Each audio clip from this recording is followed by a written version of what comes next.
Okay, I want to start by asking you a question. If you ever remember the very last time that you did something great and somebody recognized what you have done, do you remember the feeling? Do you remember how motivated you were by that time? This is what all Azure Heroes is about. Celebrating the achievement by the community. I'm Sherry.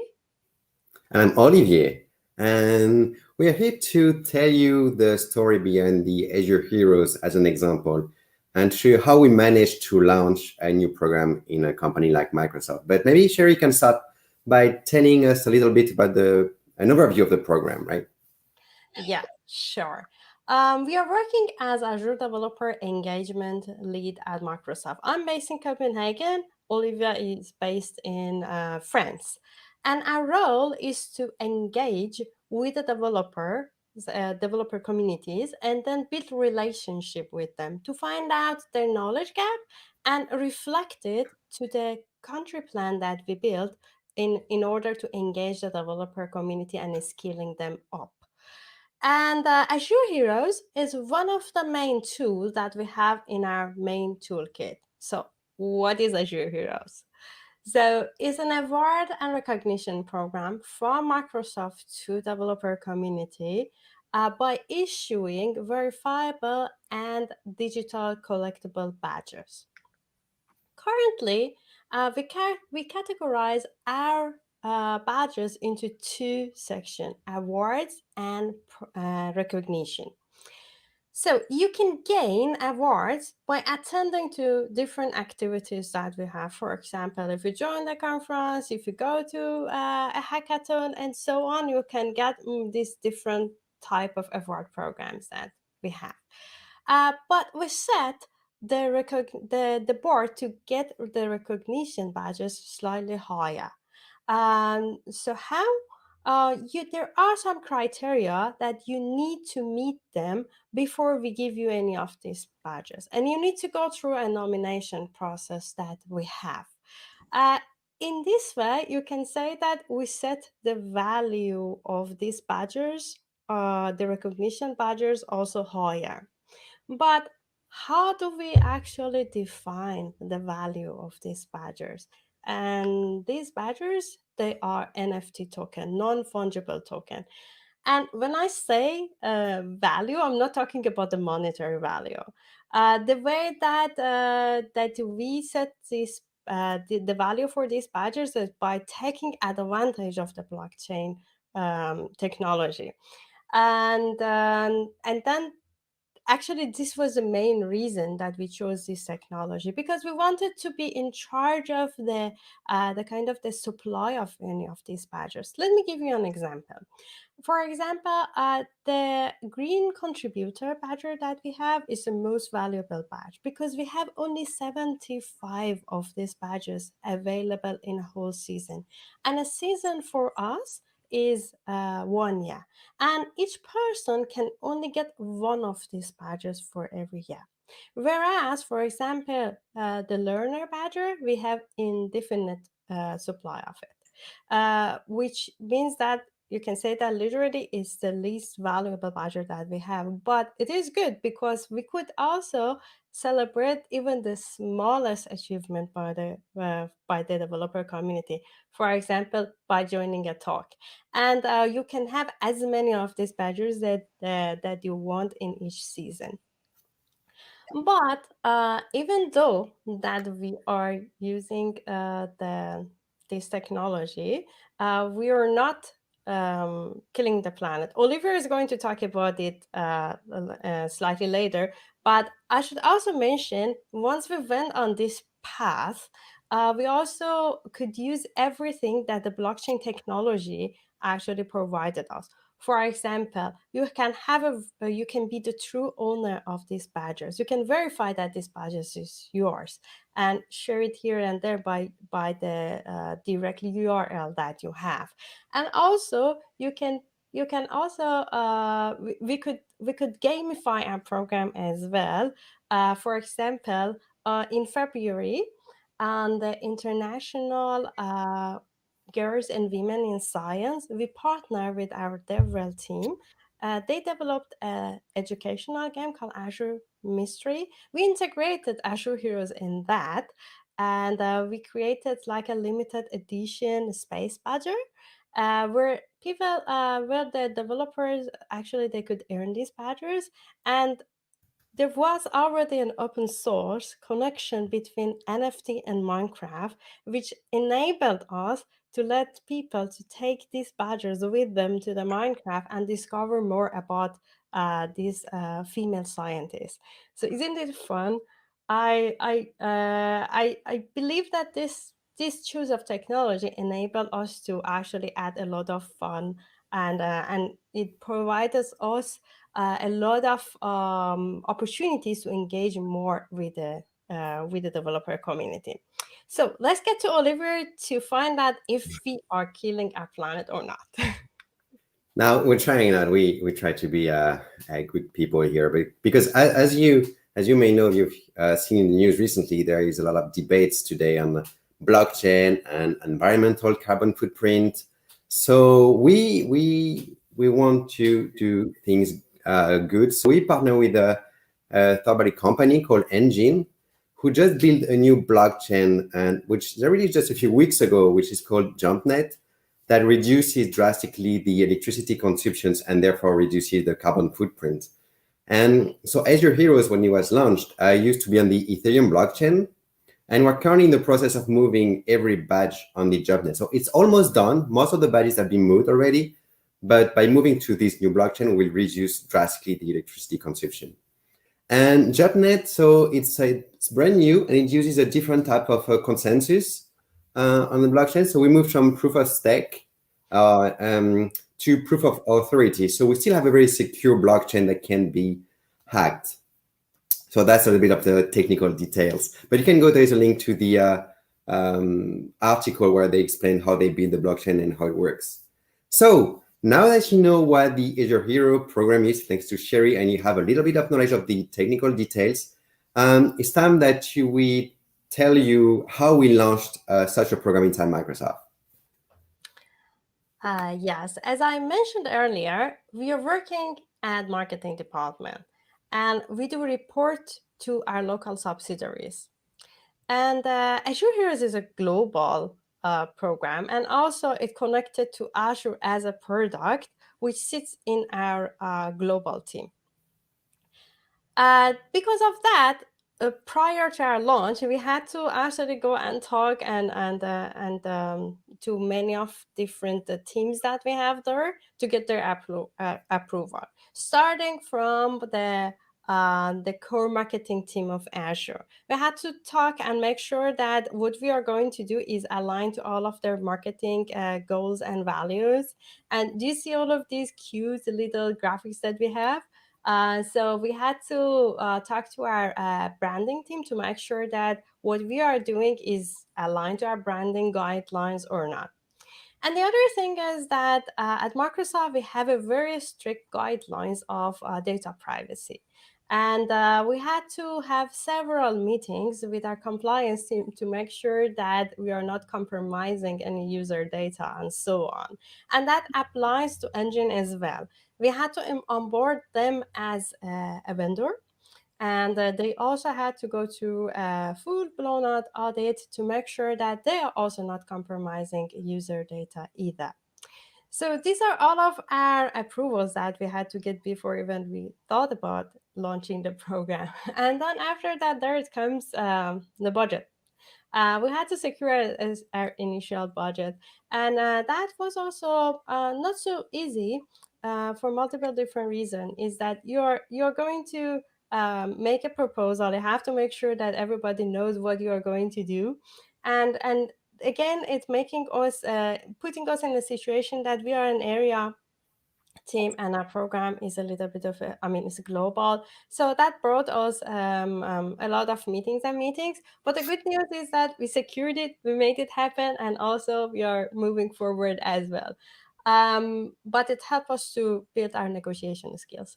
And the other thing is that yeah, it's a very good project, we really love it, but can you have a program with only you use it. No, it won't work. So we had to find a lot of internal allies, people like us, or that they're working with the developer relation, and to bring them to use your program, because otherwise it will be only me and Olivia and maybe a few other people. So that cannot be a program. And as we speak, we are actually again working on building this network as well, because we need more allies. And as you can imagine, Microsoft is a big company, and we are not the only team that we are working with the developer community, and we are not the only team that we are doing this recognition. So we had to go and find all of these teams, and find out that if there are any overlaps. Are we going to do the same thing that is already existed or not? Or if there are programs that there are synergies that we can work together and actually complete each other, to even be better for the developer communities.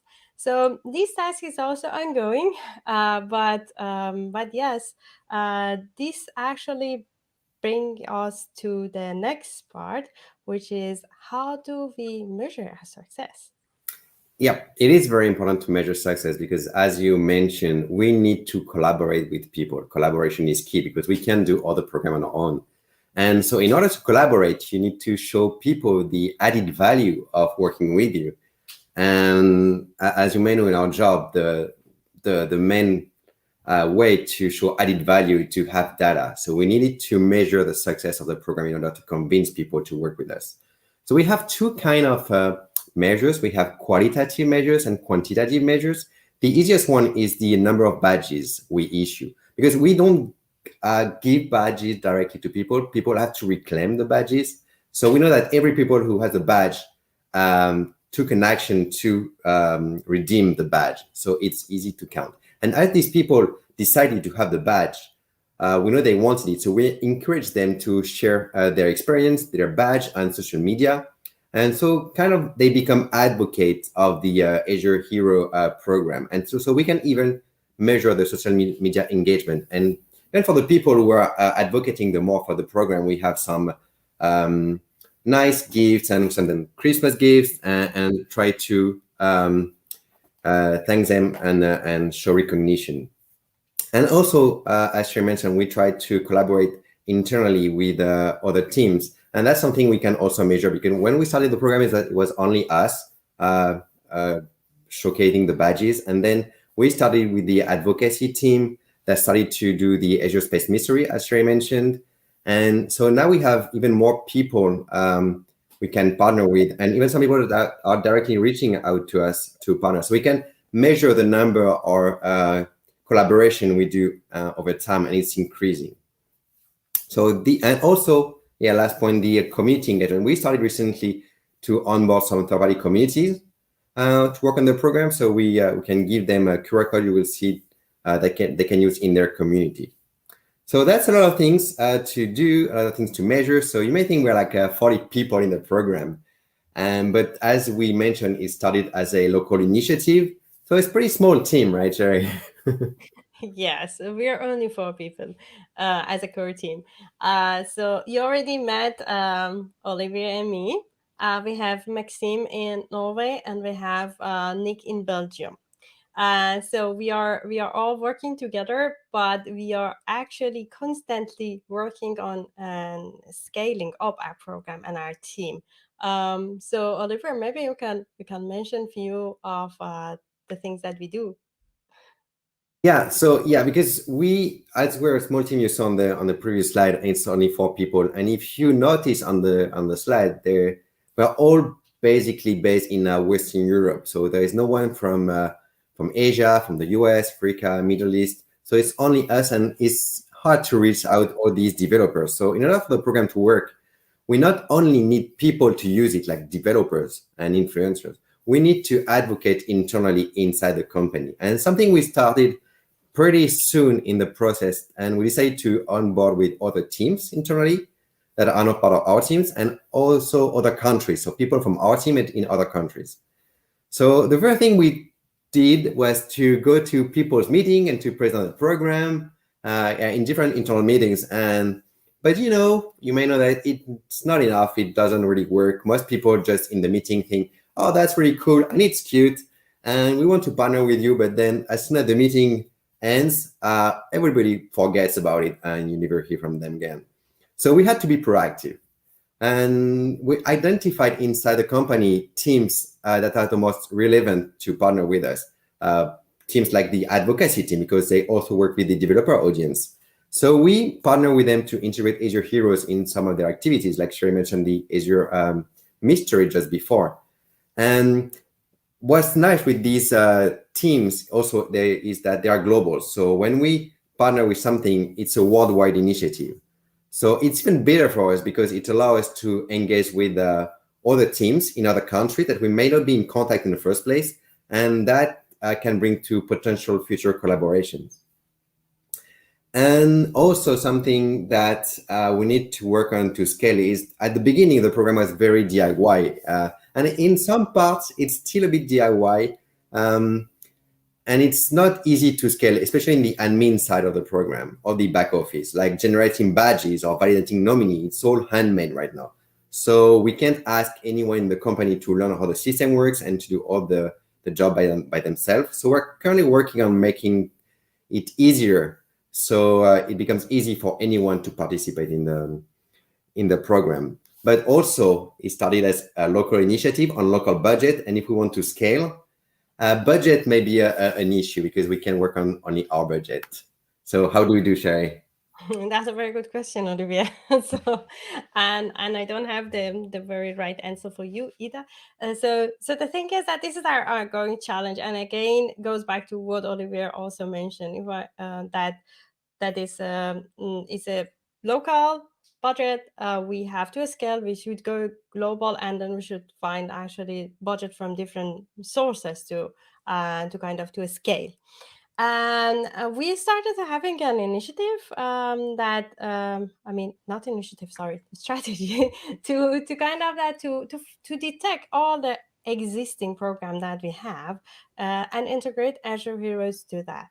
And this is this is kind of our plan right now, and then we're going one by one, and we hope that that strategy help us to not only have the program going as we have, but also enable us to scale and add feature for it, because as the other initiatives grow, we can also grow with them as well.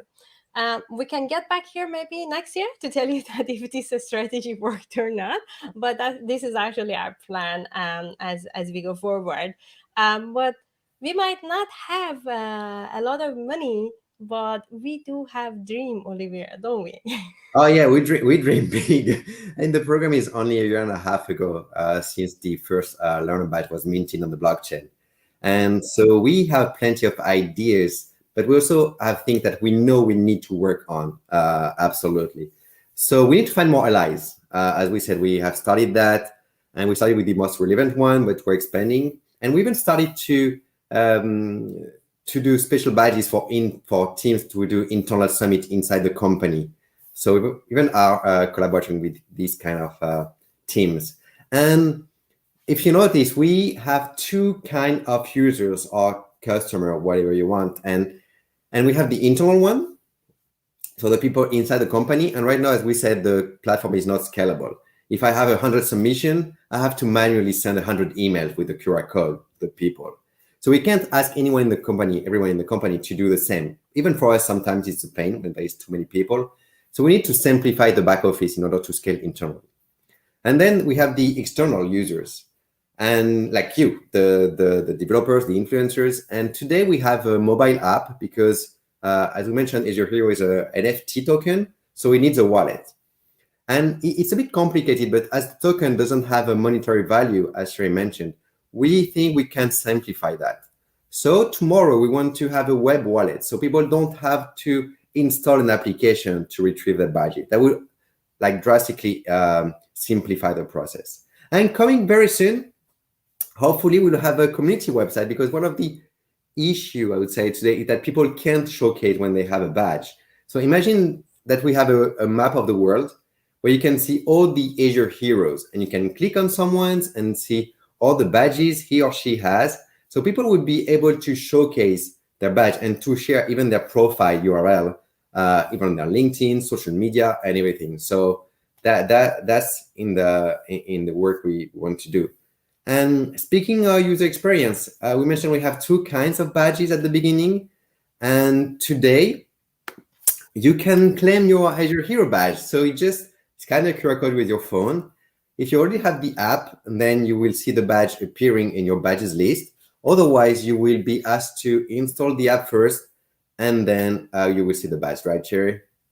Yes, but also since this is a digital wallet from the app that our partner Engine made for all of their kind of that those badges that they have, so you need to have a password. And if you ever miss that password, then it means that you miss every badges that you have in your wallet. Otherwise, you can, of course, you can always back up your wallet as well, and then put that passwords in some like a secure place as well. But there is also, since this is on NFT, we could also add a few more fun things to it as well. In this badge, when you get it, you can see the name of the conference, the DevRelCon Tokyo, and also you can see our names as a speaker as well. So that's it. I would say that thank you very much for listening to us.